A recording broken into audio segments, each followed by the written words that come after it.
Hey, welcome back to the Disney Plus Everyday Challenge, and today we have Zootopia 2. It's just premiered yesterday on Disney Plus, and this is, of course, the sequel to the very popular Zootopia, featuring Judy Hopps and Nick Wilde, Jennifer Goodwin, and why can't I say his name? Jason Bateman. I thought I could get through that entire thing without flubbing it, but no, no. My brain doesn't work these days. This is an hour and 53 minutes long. It's from 2025. It came out around Thanksgiving or so last year, and finally on Disney Plus 4-ish months later. So here we are. It also features a number of new faces, well, new characters, along with all the old characters you know and love. They have somewhat smaller parts. Idris Elba's Yak or Buffalo. He has a somewhat of a reduced role, but he's in there. Judy's parents are in this as well, which is like Bonnie Hunt and what's his name? Why can't I get his name? Anyway, Don Lake. Yes. Shakira's back, of course, as the Gazelle, the pop star Gazelle, and she provides a song actually co-written by Ed Sheeran as kind of the theme I think they use almost 3 times throughout this movie. They just wouldn't write any more songs. No, Michael Giacchino, Giacchino, not Iacchino, Giacchino. I don't know. I just heard him say it recently, and now I'm still messing it up. He's the composer of the rest of the music throughout this, and he's done a lot of music for just about everything at Disney. So yeah, makes sense to throw him in here on Zootopia 2. I think he might have done the first film too. I can't recall offhand. But along with all those characters we know and love from the first ones, Nate Torrance as Clawhauser, and before I want to tell anybody about the new names, the new people that are in it, some of them you kind of almost want to keep a secret, but yeah, you never know. Anyway, the new characters, we get a snake. And is it DeSnake? He's Gary DeSnake, played by Ki-Hai Kwan. Hopefully I said his name right. I've heard it said so many different ways. You know him from Indiana Jones and the Temple of Doom, Goonies, and all of his more recent stuff. Like he was in Loki season 2, and he was also in Everything Everywhere All at Once, which he won an Oscar for. So yeah. Great to have him in this. Another popular character in this that you'll probably grow to love. But with a person you may not know as well. She used to be on the Mindy Project. She was one of my favorite people on that show. Fortune Feimster. Yeah, you may not recognize the name, but you've probably heard her voice and in anything she's done. If you look at the Mindy Project, she's a little bit out there comedically. But she's fantastic as a beaver. And got Andy Samberg from Saturday Night Live and so many different other sketches and things like that. Lonely Island. I'm not going to tell you who he plays. You'll figure it out. David Strathern. You've seen him in a lot of stuff, even if you may not recognize his name offhand. But he has a what do you want to call it? He commands a room. Let's say he feels like he could be a Bond villain. Has he not been a Bond villain yet? Yeah, and of course Patrick Warburton plays the new mayor of the town, and not going to spoil, when you hear him, or even before you hear him, you'll see the character and you'll go, I bet you that's Patrick Warburton. And then when you hear him, you're like, yep, I was right. So, yeah, it's fantastic. I love the fact that his IMDb picture is still him dressed as a tick. Yeah. He's also the guy who invites you on Soarin' Over America, soaring over the world in Disneyland and Disney World and anywhere a Disney park is. Danny Trejo's in this, and Quinta Brunson. There's so many people. This is a fantastic cast. I want to focus on that mainly just because it's a great cast. And oh, before I forget, you want to stay to the very, very end of the film. There is an after-credits sequence that probably very much hints at a Zootopia 3. Yeah, I'm not going to say what it is, but yeah, you'll have to watch it. Pay attention to the credits. The credits, it's a great little, you know, um, give them their due. They worked hard on this. In fact, it's even credited at the very beginning, created by everyone at Disney, at Walt Disney Animation. So that's kind of a broad way of saying it, but everybody gets their due, down to the people who bring the coffee, get a listing. And there's a reference to say, and I'm sad to say I didn't see or hear this reference, but there is Indiana Jones and Star Wars, courtesy of Lucasfilm, and I will probably have to watch this again because I didn't catch those references. Like, they have to be direct references, either musically or visually, for them to, not just like a parody. Well, no. Sorry. They are parodies. They are parodies. At least I know I caught the Indiana Jones one. There are parodies because yes, our favorite DVD seller Alan Tudyk is back. The Weasel. He is back. He has a very small scene, of course, but again, this is chock full of so many little Easter eggs and callbacks, and yeah, you might characters you love from the last one that are, you're like, where? Well, what about, we saw this guy and this gal and this person. What about this one? What about my favorite character? Yeah, he shows up too. I'm just, I don't know what your favorite character is, but yes, they show up, even if it's just for a little bit. But they're all integral to the story, but it's all about Nick and Judy, and this takes place a week after the last film. They're still riding high off of their big arrest at the end of the last film. No spoilers. But as to, because they're going to win the day, it's just that kind of thing. It's that kind of movie. How they did it, well, you'll have to watch the first movie. It even recommended it to me, of course, after I was finished watching this one. Why would you don't have to recommend it to me? Recommend something somewhat adjacent rather than going back to the first film. That's a little too obvious. Give me something that's like Zootopia that I would enjoy. Come on, algorithm. Anyway, we get Nick and Judy a week later, and they're still riding high off of their big win, but everybody kind of is not so sure that they're anything more than a one-hit wonder.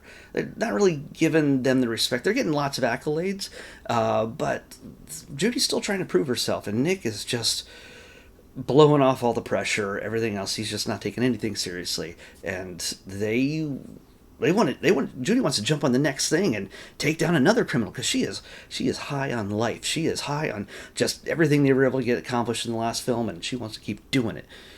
And they kind of screw up here and there, and it makes things difficult, not just for their job, but also with each other. They're pushing each other's buttons, and not in a good way. They clearly care for each other. And one of the funniest parts about this is, and this is not a spoiler, they make so many references in this film to them as a romantic couple, as a potential romantic couple. But you got to realize they've only known each other for a few weeks at this point. They pose as a married couple. There's a ton of little references where things get a little bit too awkward. But what is it? How do they really feel about each other? And that's something they have trouble understanding themselves. They don't want to admit it, or they don't like that they might feel a certain way about each other. Whether that's romantically or not, I'm not saying. I'm not really saying that there will be, but I'm just saying it's part of the struggle that they're going through, and whether they're putting themselves first, or the team first, or their job, or whatever it is, it's part of a struggle. And it's also, of course, the bigger story is the mystery that that's set in front of them, that Judy is just hungry to take on. This mystery at the 100th anniversary of Zootopia. One of the most fantastic things about the Zootopia films, the thing that I loved about the first one, and if you probably go back and watch my episode on that, I don't know how many years ago, the Zootopia is a tremendous world. So the people who put this together, it's a lot of world building. It's not just a bunch of animal puns. There's more animal puns per minute, I think, than any other thing that's ever been created, and that's awesome. That's fun. It's funny, and it's not just word gags. It's visual gags. It's a mixture. It's fantastic. But the world, even without all the puns, is deep. When I first watched in the first film Judy just sort of arriving on the train to Zootopia after living in the country her entire life, trying to make it big in the city, just seeing everything moving around, all the different types of characters, all the different types of animals, and there are animals.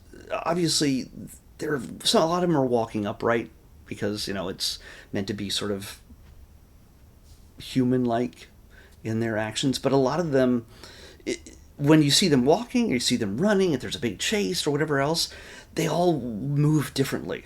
Obviously, a snake will move differently than a four-legged or a two-legged bunny, as compared to a fox, but they take the time to actually make a difference in how each of these characters move. One of the highlights of that is that there are a number of different types of police pairings. There's like warthogs, there's zebras, there's hippos, and they're all the same pairs, or two of each, and they all have different roles in this story. In one point, of course, Nick and Judy run afoul of the law when they are trying to do what's right, and the cops are chasing after them. And at one point, they're in a swamp-like area where there's just lots of water, and they can't really move around easily other than the docks that are around the water. What gives the hippos the advantage is the fact that hippos, despite being big and cumbersome, just really large, they move fast underwater, and they did that. They animated it as such, where they become, you'd think they'd be slow and not be able to get around as quick as a fox and a bunny, but the creators know, the animators know, the writers know how they move, thanks to help from the San Diego Zoo and the LA Zoo and everything else. They thank them as well, and whatever research they have to do in order to do this. They did a lot of this, obvious, in the first film, but even more so, I think they've really taken advantage of it in this film. Again, there's a character that Danny Trejo plays. The way he walks is completely different than anything else, and I know that seems like a minor thing, but it's a detail that really matters. It's not just like we have with static, the old school cartoons, 2D cartoons. Characters, for the most part, moved the same way. If they were if they're all standing on two legs and they're not two-legged characters, they would normally walk somewhat the same way in some cases. Obviously, Roadrunner, Coyote move a little bit differently, but still, when it comes to this, this is the furthest extension of anthropomorphic animals just being human-like, talking, communicating with each other, but also still being that same animal. So that's just me rambling on about how cool the animation is and how the characters are depicted. And I think there's so many action sequences in this, more so than the first film, but all the while still treating this as a brain-tickling kind of mystery as to what is one of the more important origins of one of the more important stories in this film. I don't recall, by the way, the point of this is that there's a certain group of people, animals, creatures, that are not found in Zootopia. You figured out what that is? It's reptiles. It's reptiles, and that's kind of the point of this. And why aren't there reptiles? Check the first film to see if there are any reptiles wandering around. And you see any snakes? No? Do you? So this has been planned. This is intentional, I think. I think they left... Again, I could be wrong, and I'll turn on Zootopia now, and there's just like a whole bunch of snakes sitting over somewhere, or a bunch of lizards around there, or turtles, or whatever. And you never know. I could be wrong, but there's intent in these sequels, because, again, at the very end of this film, there's a whole new, let's say, angle that they will probably be approaching in Zootopia 3. But in this, I don't want to give away too much of the story because it is, again, reflecting real world type of events, real world type of attitudes about different cultures, about different people. And one of the core things, one of the core elements of Zootopia itself is the fact that all these animals can live together in peace and harmony in controlled climates that are preferred by each one. If you're more of a cold weather type of animal, hey, guess what? You're going to go to the wintry area, and you just have to travel there through a wall that separates each of the lands. There's a desert area. There's a tropical area. There's just sort of a standard, I don't know, city location that is not prevalent to any type of weather, but everybody can live in harmony and peace and in the climate that is best for them. But what if there's more to that wall than anything else? The thing that keeps them together also separates them. And what if it's not exactly everything they thought it was? That's the hook in this, and I am not going to speak any more about the story because it is the fun of this is that as much as this is a buddy cop thing with lots of comedy and puns and everything else, it is also a real mystery based on real things in our world history. Nothing too doomy gloomy, but it's some pretty serious stuff that is not unusual to have seen in our world. It's why all this is funny. It's why all this is dramatic, because everything down to just how sheep get sheared, or how people go to concerts. It's all based on what we do in real life, the good and the bad. So, the bad, of course, creates the drama. The good creates the comedy and the music. So let's say that's all I have to say about it.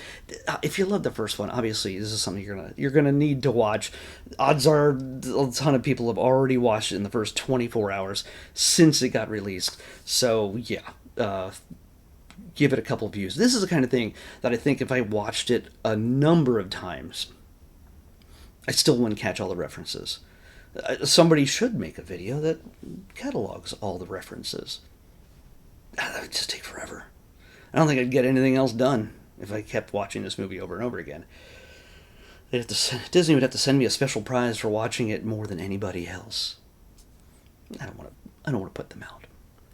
So we pulled the number for tomorrow already. It was number 96, and it turns out it was, come on, 96 is, I already moved it over. 96 turns out to be Tsunami, Race Against Time. That is a completely different tone than what we just watched. So Tsunami, Race Against Time is what we're watching next on the Disney Plus Everyday Challenge. I'll see you back here tomorrow with that.